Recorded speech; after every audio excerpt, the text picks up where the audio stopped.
Today, the latest weapons, coupled with the fighting skill of the American soldier, stand ready, on the alert all over the world to defend this country, you, the American people, against aggression. This is The Big Picture, an official television report to the nation from the United States Army. Now, to show you part of the big picture, here is Sergeant Stuart Queen. At no time in history has the United States had more foreign commitments than today.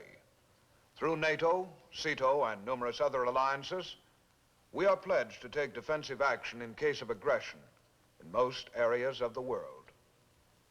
In the United States Army lies our main military strength on the land. Today's big picture deals with one of the Army's key components, a division in one of the world's potential trouble spots, Europe. From the Sea of Japan to the Caribbean, from the Red Sea to the English Channel will be found the men and weapons of the United States Army. At hundreds of widespread bases throughout the world, units are stationed to back up our pledges of aid to our allies.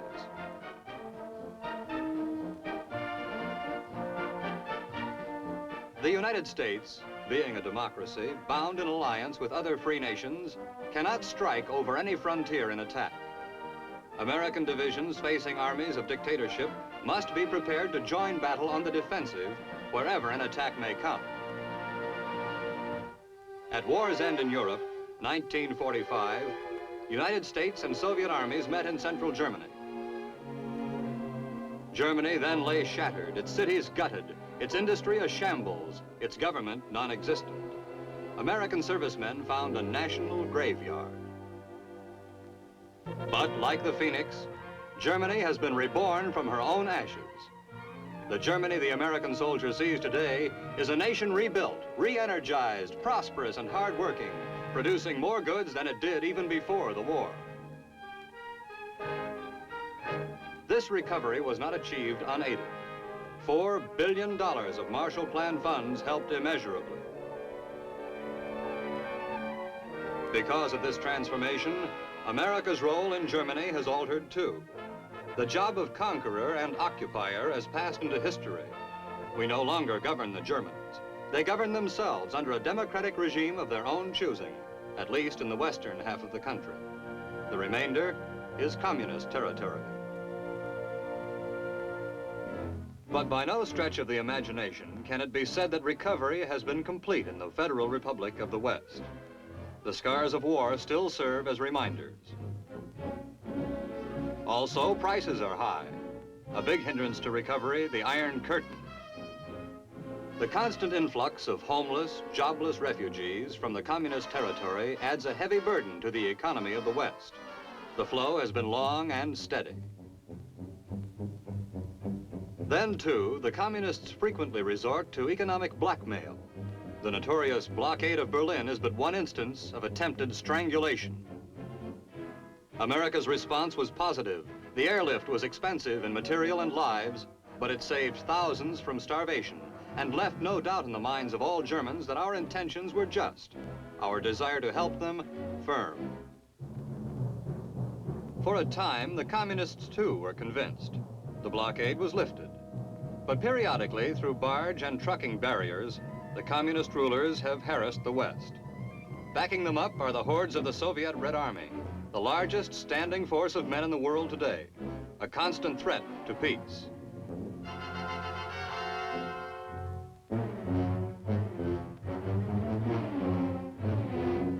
The Soviet Air Force is probably as large as our own today, its fighter planes as modern. Its Navy has grown to become a first-class power, second only to our own in size, with a submarine fleet even larger than America's. It is to meet this threat that we must maintain our soldiers in Germany and anywhere else in the world where our treaties and alliances demand it of us. For the 7th Army in Europe, Germany is the frontier. Men who have completed their tours of duty are replaced by well-trained men fresh from the United States to keep the authorized force unweakened.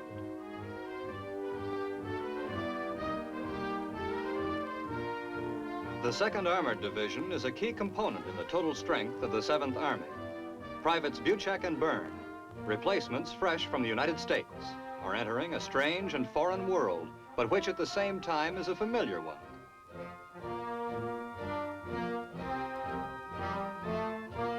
Neither speaks a word of German, neither has ever been beyond the borders of the United States before. But the men and the routines they meet at the 2nd Division's headquarters in Bad Kreuznach are fully familiar. Moreover, they are joining a unit with proper pride in itself, with high esprit de corps. The room Buchek and Byrne will share is a comfortable one. However, it will serve only as a home base, for men on duty in Germany spend anywhere from 1/3 to 1/2 of their time on maneuvers or in training in the field. The 2nd Division is a ready outfit.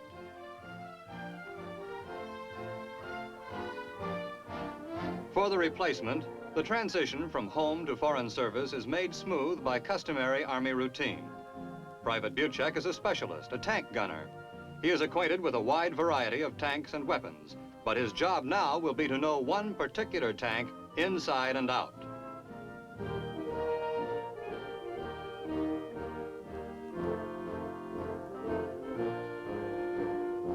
He will learn its individual peculiarities, its own special temperament. Men of the 2nd Armored insist that tanks have individual personalities. The good tank team knows and appreciates this. Even though the tank itself packs enormous firepower, the tanker does not neglect his own weapons. The .45 automatic is to the tanker what the M1 is to the infantryman. Not all the men of the 2nd share the same barracks.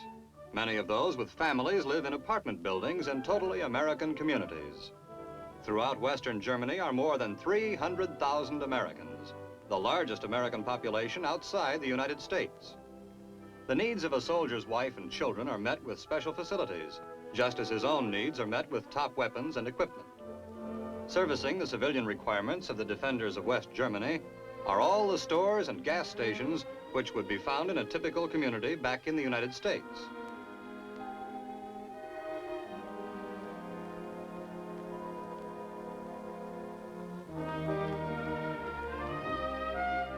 It's a pretty safe assumption that if a housewife in Portland, Maine, or Oregon were suddenly transported to one of the Quartermaster Corps supermarkets in the Bad Kreuznach or Kaiserslautern areas, she'd be surprised, naturally, but she'd feel right at home doing the family's weekly marketing.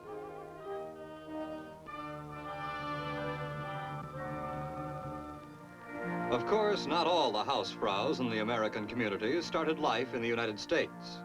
It's only natural that a number of men who arrive to serve in Germany as bachelors leave with wives of local birth. Appropriately, they are married to the strains of Wagner's Wedding March from Lohengrin.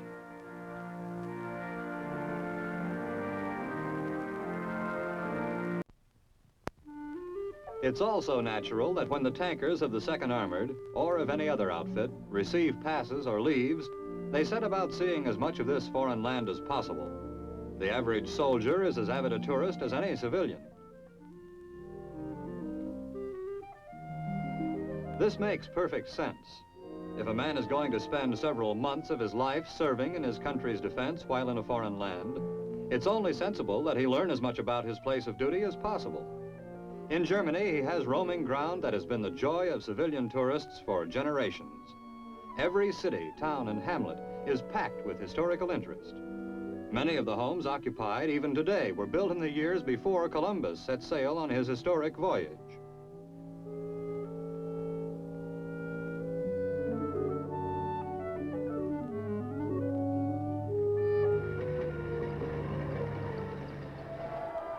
Colorful festivals and spectacles take place the year round in cities stretching from Munich to Hamburg.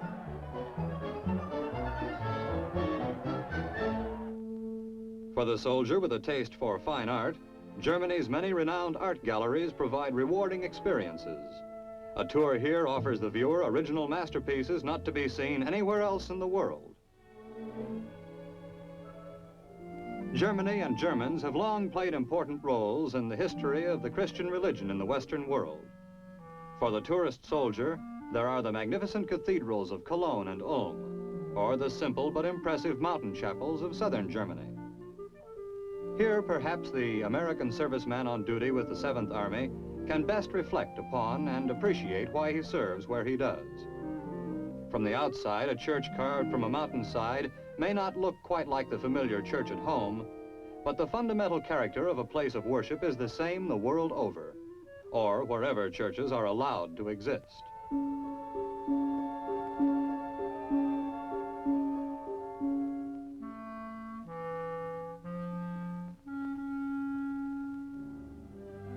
Germans and Americans share a love for music. The scores of Germany's great composers are played by service musicians wherever Americans are on duty, fostering international goodwill through common interests.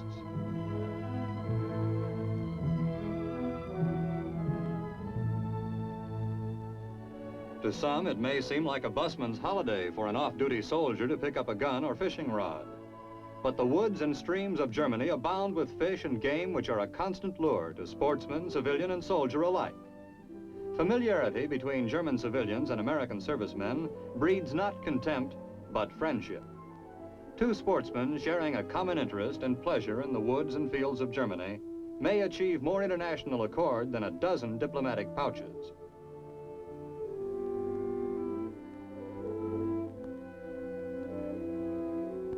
In the clear lakes and towering mountains, boating and swimming and even mountain climbing are there for the taking by the soldier tourist. Baseball is becoming a familiar sight, although soccer is the German national sport. Army teams frequently compete with German clubs as our national pastime grows more popular every day.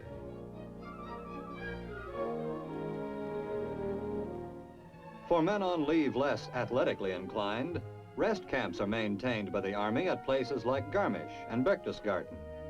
These then are but some of the advantages and recreations available to Americans in Western Germany. But soldiering is the proper business of the soldier, and that is what the men of the 2nd Division do the year round.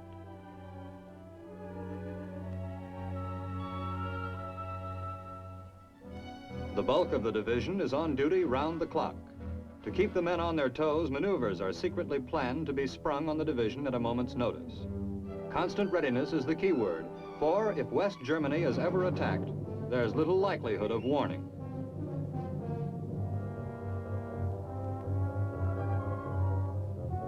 We want no Pearl Harbor in Europe. Troops in Germany are anchormen on the NATO defense chain, which stretches all the way to the Middle East.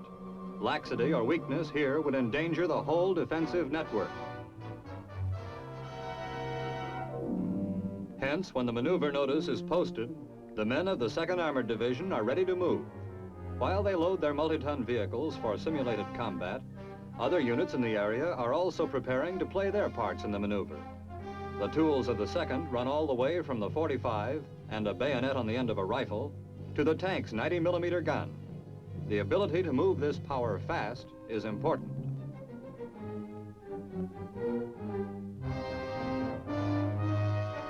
Weeks of planning have gone into the maneuver. Now orders must be executed instantly. The Armored Division of today operates on two simple principles. Hit the enemy as hard as possible with as much as possible while protecting our men to maximum. The German border to the east is 300 miles long. Its defense calls for a lot of manpower, a lot of protection, and a lot of firepower.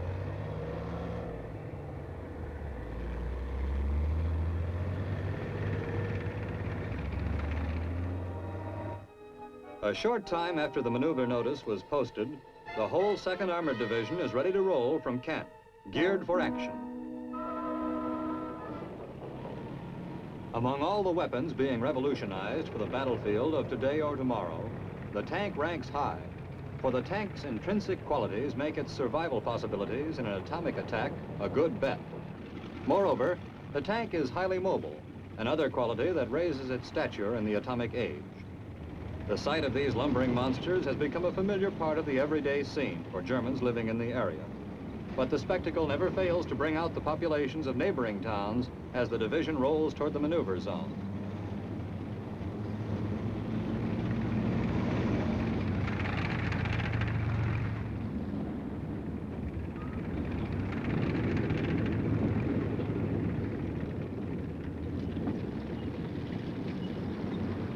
Meanwhile, the huge 280-millimeter guns are converging on the maneuver scene. These guns can fire either atomic or conventional 360-pound shells. The motto of these artillerymen is, "Have gun, will travel." Moving up also are the Honest Johns, the free-flight rockets which can be adapted to carry atomic warheads.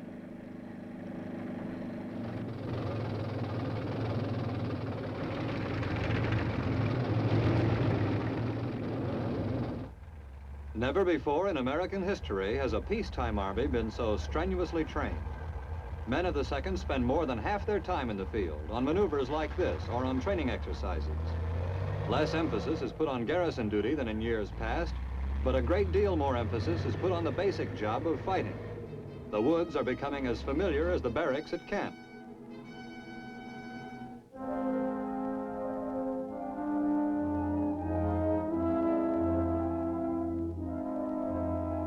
These men, who don't know from one day to the next at times whether or not they'll be spending the night in a heated room or under the canvas of a leaf-spotted tent, sometimes jokingly refer to themselves as field happy.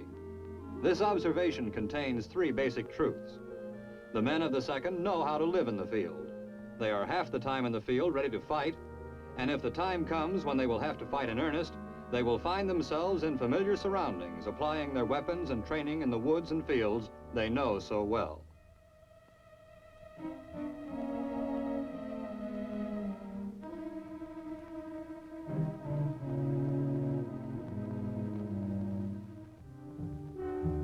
After a night in the field, the tankers of the 2nd Armored rise to face the new duties of the day.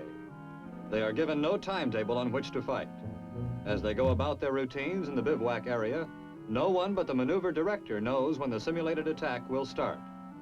The division may camp here another day, another 2 days, or for just another hour. Its alertness and readiness to respond will be tested fully.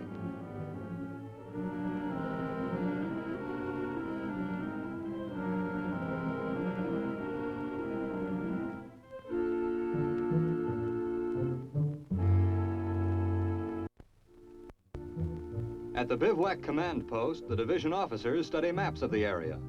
Intelligence reports have been coming in on the location and activities of the other American units which will play the role of the aggressors. They, of course, have one great advantage: the ability to attack suddenly, unexpectedly, wherever they will. In addition to setting the time of battle for their convenience, the aggressors will also be able to select the place. This is very much like playing cards with a stacked deck. Every booby trap, every man dug in at an unexpected point is a marked card. Unfortunately, these very same conditions would exist if an attack were actually launched against West Germany.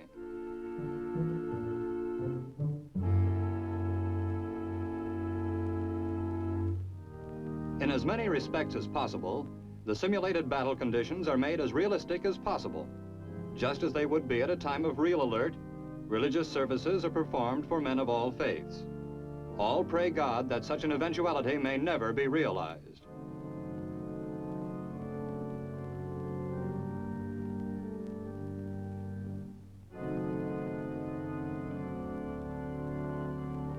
Now, when the men of the 2nd Armored are at prayer when they least expect it, the start of the attack is heralded.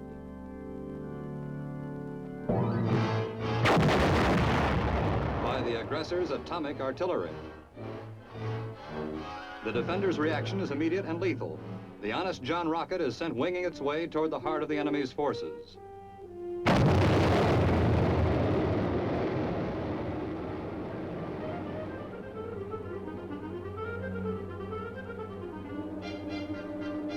Now that the enemy have revealed their whereabouts, the men of the defending forces bring their own 280-millimeter gun into play. To move the gun into position, set it up for action, load and aim, takes less than 30 minutes before firing. For the maneuver, of course, conventional shells are used.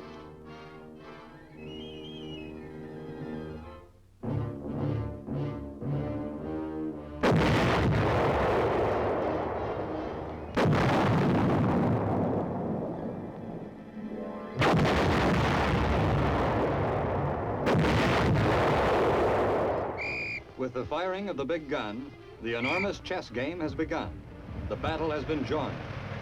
Now the problem is to force the enemy into isolated pockets of resistance, and once bottled, to attack him with intensified force. Regular artillery pieces are now brought into play for this concentrated bombardment.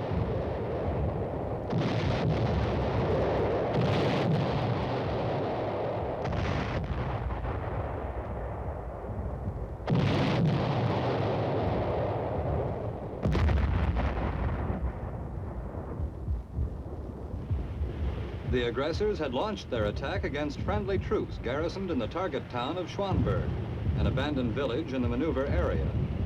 The mission of the 2nd Armored will be to cut off the town and rout or destroy the aggressors. The tankers must approach Schwanberg over an open plain which provides no cover for the vehicles.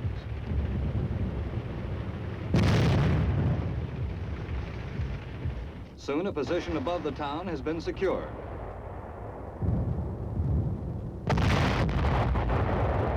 Now personnel carriers bearing the foot soldiers are ordered up. These new vehicles bring the infantryman right up to the front with maximum safety, deliver him fast and untired from a long hike.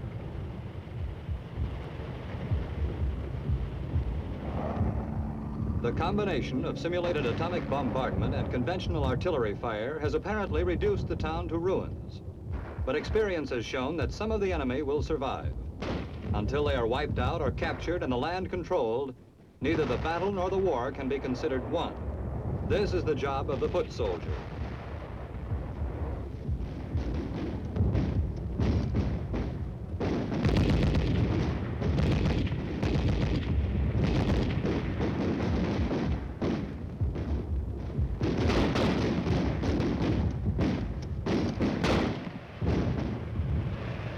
Entering Schwanberg proper is the most ticklish part of the maneuver.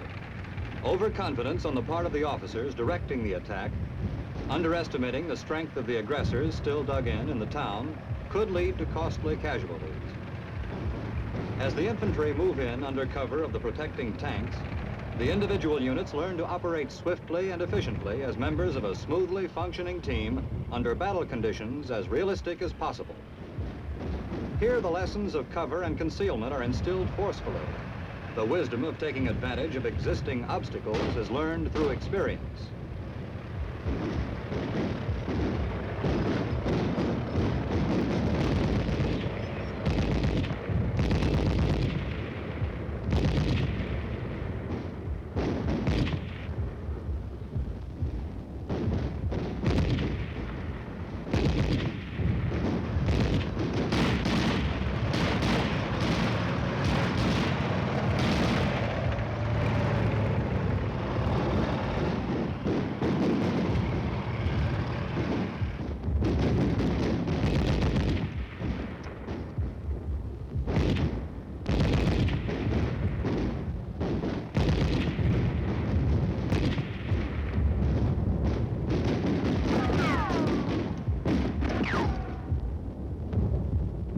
The appearance of atomic tactical weapons in military arsenals does not alter the basic fact that only ground troops, using the old proven techniques of firepower plus mobility, are capable of taking and holding the land. Ground blasted by atomic firepower must still be physically occupied by troops before it can be considered secure. And of course, if atomic weapons are not used on any future battlefield, these basic facts are all the more important in application. And once shaken by heavy fire, the aggressor's troops and positions must be cleaned up before the enemy can recover.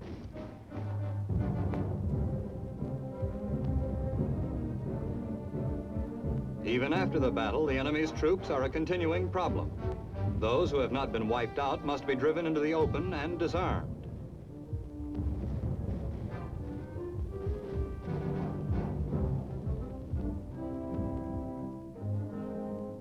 The taking and handling of prisoners of war are important techniques which are learned as part of the total operation. The performance of every tank crew, platoon, and company in the division is carefully evaluated throughout the maneuver.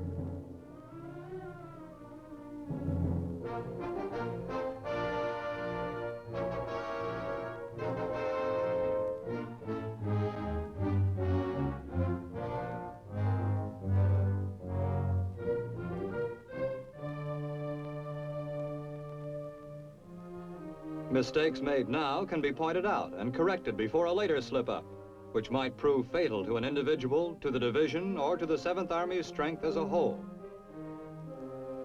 The respite after battle is welcomed eagerly by the tired and thirsty tankers and infantrymen. But the pause can be only a brief one. Vehicles must be cleaned, any damage repaired, and the vehicles returned to combat readiness.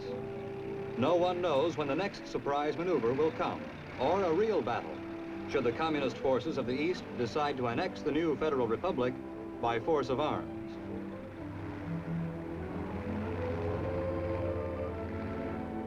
West Germany today is building up an army to protect itself. But the day of complete military self-dependence is still in the distant future. Therefore, we must continue, probably for some years to come, to support armed forces of greater strength than ever before in our peacetime history. Through units like the 2nd Armored Division, we are offering both our allies and our potential enemies firm proof that we stand ready to back up our pledge to maintain peace with military might if attacked. For the men on duty with a typical U.S. Army division, service in Germany, as we've just seen, can be an interesting and rewarding experience.